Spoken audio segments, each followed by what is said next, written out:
آپ ریکمینڈ کریں گی گھر بیٹھی خواتین کو کہ آپ بھی ایسا کانٹینٹ بنائیں؟ اگر آپ کے گھر میں کوئی ایشو ہے، آپ کو کوئی پرابلم ہے، آپ کو مار پیٹ رہے ہیں، آپ کا ہسبینڈ آپ کا ساتھ نہیں دے رہا اور آپ کسی غلط راستے پہ ہیں، آپ کوئی ایسا کام کر رہے ہیں جو نہیں کرنا چاہیے، اس سے یہ بہت بہتر ہے، کہ آپ ایسا اس کانٹینٹ سے بہت بہتر ہے. آپ کو کوئی چھو تو نہیں نہ رہا. میں نے آج تک کسی پہ تنقید کی نہیں ہے، لیکن مجبوری یہ ہے کہ اس طرح کی خواتین کو جب ایک سٹیج دے دیا جاتا ہے تو کہیں نہ کہیں یہ ریپریزنٹ کر جاتی ہیں میرے پاکستان، میرے معاشرے کی خواتین کو، جو کہ میرے لیے بالکل قابل قبول نہیں ہے. مجھے سمجھ نہیں آتی ریحان طارق بھائی کیا مجبوری تھی، یا بات پھر وہی ہے کہ مسئلہ سارا روٹی کا ہے، ویوز کا ہے.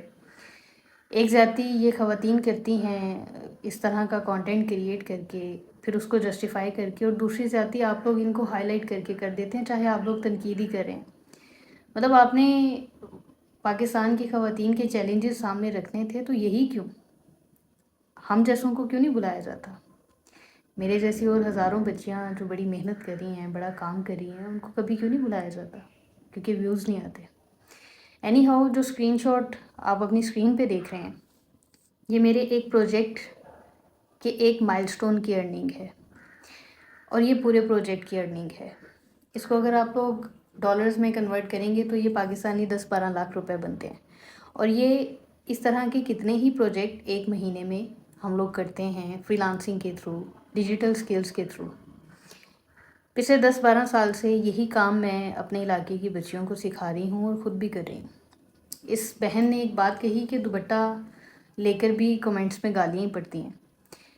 تو میں اپنا ایک تو تعارف یہ کروانا چاہوں گی کہ جس علاقے سے میرا تعلق ہے، وہاں پہ میٹرک کرتے ہی بچی کے ذہن میں یہ بات ڈال دی جاتی ہے کہ کوئی بڑے بڑے خواب نہیں دیکھنے.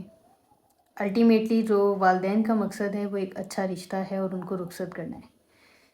جس علاقے میں پلی بڑھی ہوں، جس علاقے سے میرا تعلق ہے، وہاں پہ بچیوں کو اگر ڈاکٹر بھی بنایا جاتا ہے تو صرف اس لیے کہ ان کو اچھا رشتہ مل سکے. اور اسی علاقے میں پچھلے 8-10 سال سے انیبلمنٹ کر رہی ہوں. پچھلے دنوں فیس بک پہ میری ایک پوسٹ بہت وائرل ہوئی جس میں نے یہ بتایا تھا کہ پچھلے 8-10 سال میں میرا میکسیمم کام ظاہر مرد حضرات کے ساتھ رہا. میں نے دنیا کے بہت سارے ممالک وزٹ کیے اور پاکستان کی نمائندگی کی اسی دوپٹے کے ساتھ الحمدللہ. اور میں نے یہ بتایا کہ میرے تمام سوشل میڈیا ہینڈلز جو ہیں وہ پبلک ہیں، مجھے کوئی بھی میسیج کر سکتا ہے، ایون میرا پرسنل نمبر کہیں نہ کہیں سے مل جاتا ہے، کیونکہ میرا کام اس نوعیت کا ہے، میں ٹریننگز دیتی ہوں. لیکن مجھے آج تک کبھی کوئی رانگ میسیج یا رانگ کال نہیں آئی. میرے اسپیم باکس، میرے ادر باکس، جتنے بھی میسیجز ہیں، چاہے وہ ریلیونٹ ہیں چاہے وہ ارریلیونٹ ہیں، لیکن وہ تہذیب کے دائرے میں ہیں الحمدللہ.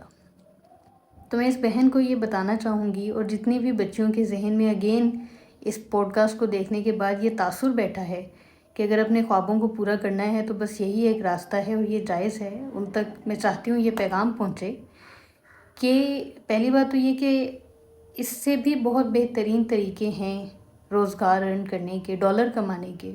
آپ کو ڈیجیٹل بھکاری نہیں بننا. آپ اس سے زیادہ پیسے کماتے ہیں، عزت کماتے ہیں، نام بناتے ہیں، آپ کی فیملی آپ پہ فخر محسوس کرتی ہے.